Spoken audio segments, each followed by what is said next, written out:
The Beaver Valley Football Officials Association's 100th birthday. So Bobby Joe Bellis is here, and introduce this gentleman to your left. Go ahead. This is Scott Travis. He's our chapter president.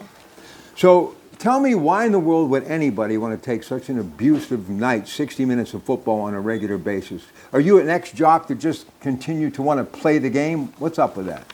Love the game. And Friday nights, you get to be with the same five guys. It's almost like a family out there.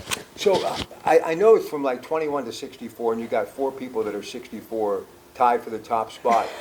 Listen, I roll, folks. Just give me a script. This and I guy's go. one of them. He's one of our old guys. Is Johnny Levin? Is he? You 64 now? I mean, hey, I'm just behind at 60, so it's fun.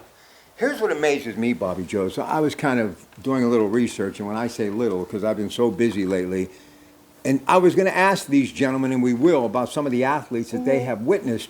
And you gave me the best bullet points that I could have ever asked for in the history of my career. But I just want to rattle off some of these names that these guys have witnessed. Names like Tony Dorsett, Mike Ditka, Paul Pizlesny, a good friend of mine, Joe Namath, who this is one of the reasons why we are doing what we're doing here in Beaver Falls. Longtime friend, used to do his show on a regular basis, Joe Walton, God rest his soul, good guy. Jordan Whitehead, Tyke Hayes, Ty Law, Darrell Rivas, all those guys from Aliquippa, Derek Moore, Rochester, Robert Foster, great player, Central Valley. The pride of Conway, was a great wrestler as well as a football player. Went on to play at Pitt, went on to play for the 85 Bears with Coach Ditka, Jimbo Covert. Danny Raines also played in 85 with the Bears. He, of course, a Hopewell grad. Babe Pirelli, who was Joe's backup in Super Bowl III. From Rochester, Russell Shell, who I still believe was one of the greatest running backs I've ever seen. That's a cavalcade of stars, is it not? It is. It's when I didn't even realize it was our 100th year anniversary to our first chapter meeting when Tim said something, and then when this was very low key when we started, hey, maybe we can just get an article in the Beaver County Times, and then it evolved to this. And when we started pulling some research and going through the old files, I'm like, wow, our officials from our chapter have witnessed some of the best players on the gridiron when they were in high school. And that, my parents and I started pulling together that list. And now I feel like I'm like that next generation where I got to see Tiki Hayes and Harrison Walker from Aliquippa are just some of the names that stand out to me, and getting to see those kids when they were playing junior high football. So now I can add my name to that list of being able to see these great players. But when you think about football being a mecca coming out of Western PA, we also have great officials out of Western PA. We have college officials that have come out of Beaver County, and people that are now in the pros that are from Western PA in the NFL. And football is still our bread and butter here in Western PA, and just the fact that our chapter has witnessed some of the greatest players in the game, I think is just something that's really cool. Yeah, so you're the treasurer, so you handle the cash, and maybe you could balance my checkbook after this. Anyway, I know, I'm still learning on a curve. Anyway, the chapter president, Scott Travis, is here. Listen, think about just some of the names that we just mentioned. And you guys and gals do a whole lot more than just football, these officials that I've witnessed my entire life as a broadcaster and as a fan. And those secondary sports that I love so much that don't get enough credit, like volleyball, which is finally catching on, and you've got wrestling in there and basketball in there. So these are people really that just love to compete, and they love sports, right, Scott? Yes, I mean, these kids love it. Our guys, they love it. I mean, John, for example, he does 2 sports, basketball and football. I did basketball for a couple years, just my knees couldn't take it much more, so I stuck to football. But you mentioned Russell Shell. I coached against him in youth football when I coached at Freedom, and that kid was an amazing player back then. Oh, I mean, he grew up to be an amazing high school football player. listen, I put the heat on Walt Harrison Company to get him to Pitt. Didn't kind of work out. Spent a little time with Mountaineers as in West Virginia, but in my opinion, one of the greatest that I have ever seen in my lifetime. But nobody mentioned Poe James from New Brighton on this list. I mean, you got to give New Brighton a little bit of love here. But tell everybody what the whole idea of who you are and why we're doing this. And obviously the 100th anniversary is significant. But hey, the more the merrier. You're always looking for people to want to become a part of what you do. So talk a little bit about this association. Absolutely. We're always, I think at every level for every sport, as PIAA officials, we're always looking for more officials. And whether it's your goal is to make it to college or the pros, or if you just want some extra cash on the weekends, that's fine too. We all have our own reasons for doing this. The main reason I do believe is for the love of the game and to keep the game going. Yes, we need student athletes, but if we don't have officials, we're not going to have games, and those game days and times are going to change because of official shortages. Since about 2018, 2019, across the country, we've lost over 50,000 officials, whether it's from retirement or just getting tired of it or aging out or whatever it is. It's a great way to earn side money. There's nothing else I'd rather do as a side job than officiate. I don't want to wait tables or tend bar or work retail. I always tell people you get paid to watch the sport that you love, and you're a part of something. You're a part of a team.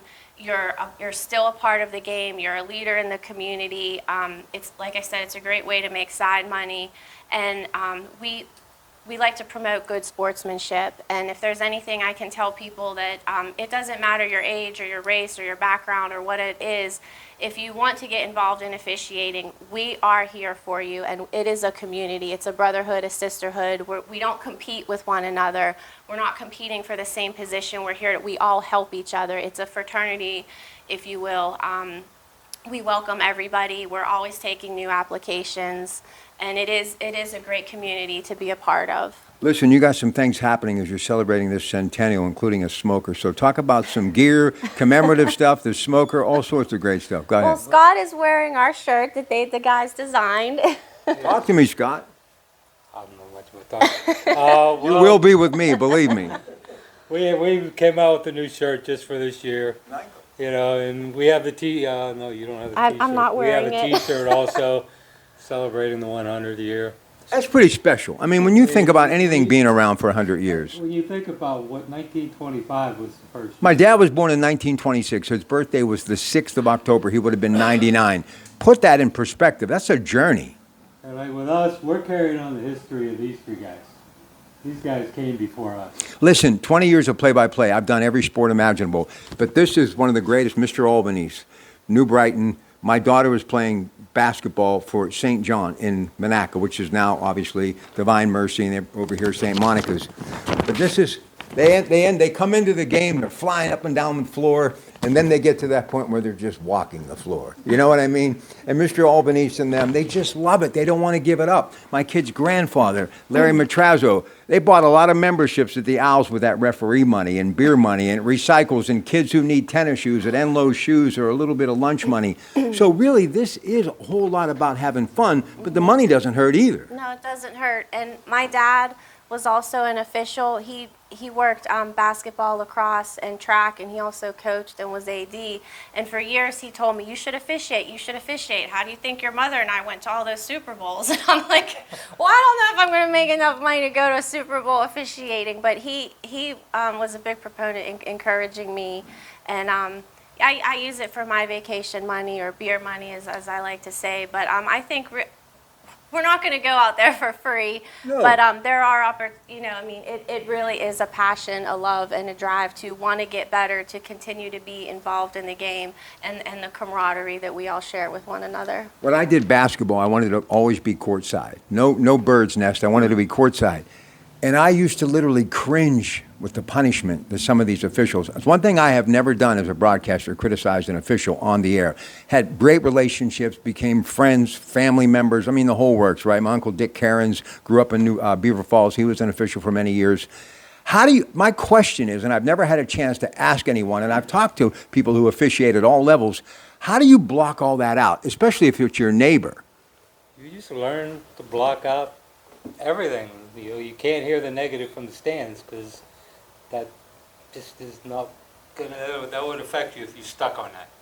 You just focus on what's in front of you, and the next play. You can't listen to the fans. You can't. Listen, we're going to... Even the coaches, you block. You respectfully listen to them, but you got to block out the yelling part. All right, so we get a couple of officials in here. I'm going to talk to them more about some things that are happening, you know, as far as the electronic aspect with umpires in Major League Baseball, obviously instant replay, being able to challenge all of that good stuff. I do not want anything mechanical, and I'm into artificial intelligence, I'm into technology. I mean, I can live with instant replay, but that's about it. I really don't hope that I see a day where there are no more umpires behind home plate. Human element is everything, and I think it would take so much out of the game if you would remove that altogether. Before I let you go, anything else you want to tell these folks about who you are and how they can help out and get involved? Go ahead, Bobby Joe. If there's one thing I would like to say is, I mean, as I mentioned earlier, we are always accepting applications. You can go to PIAA.org. There's a link for how to become an official. If you're from Beaver County and you'd like to join our chapter, we'd love to have you. If officiating is not something you're interested in doing, I would just like to take this opportunity to promote good sportsmanship. If you are a fan of the game, a student athlete, a coach, a parent of a student athlete, if you see people in the stands abusing officials or coaches or speaking inappropriately to players, speak up. You know, I'm not telling anybody to get into an argument or a fight, but just say, hey, we don't do that at Freedom. We don't do that at Rochester. That's not how we do things at Robert Morris or Pitt. And just speak up and promote good sportsmanship. We know that we're going to take a certain level of abuse and people are going to say, oh, that call stinks, or they don't agree with a pass interference call, and that's appropriate. But when things that are happening that we see in the news that's happening to officials as far as abuse and things like that, it needs to stop. So just be a proponent for good sportsmanship, and if we can encourage anybody to become an official, we would love you to join our group, and thank you for tuning in and giving us this opportunity to celebrate our 100 years. All right, so here's the last thing. You know, I was around before Title IX. Then Title IX came in, and I did every female athletic event I could get my softball, basketball, anything I could get my hands on. I'm so happy to see where female athletics has come. The only thing I won in my lifetime, because I only called one state championship final in my entire career. It was a women's basketball championship, 1987, St. John Arena, the old St. John Arena, Ohio State, when, you know, John Havlicek and Bobby Knight were a part of that 1960 national championship team. My point is, Pittsburgh's got to get a WNBA team. They got, I mean, if Philly's got one, if Yeah, Cleveland's right. got one, if Toronto's got one, we need a WNBA team. And by the way, the Aces are up 3-0. We need a WNBA team. Well, we do have a soccer team now, the Riveters. So yeah, I'm just a big sports fan. I've been involved in sports my whole life, and if we can get a WNBA team here in Pittsburgh, more power to it. Yeah, and I got to give a shout out to Dr. Pat DeMeo. As long as they wear black and gold. Oh, they will. We'll see to that. But Dr. Pat DeMeo, Allegheny Health Network, sports medicine, of course. He's the chief orthopedics on duty. Pirates, obviously, but they have the Riverhounds, too, and they've got these great sports complexes. One in Montour near Coriopolis is just off the charts. All right, we're going to talk to some people that actually get paid to make the call when we come back here. And also, yeah, Steve Higgins will be here as well, as the excitement always is that opportunity for me to have a chance to talk to him about the magical coach here at the Larry Bruno Museum. We'll be back with more in a moment in Beaver Falls. Okay, who's next? All right. Jump in here. You know what I found interesting when I was listening to her talk?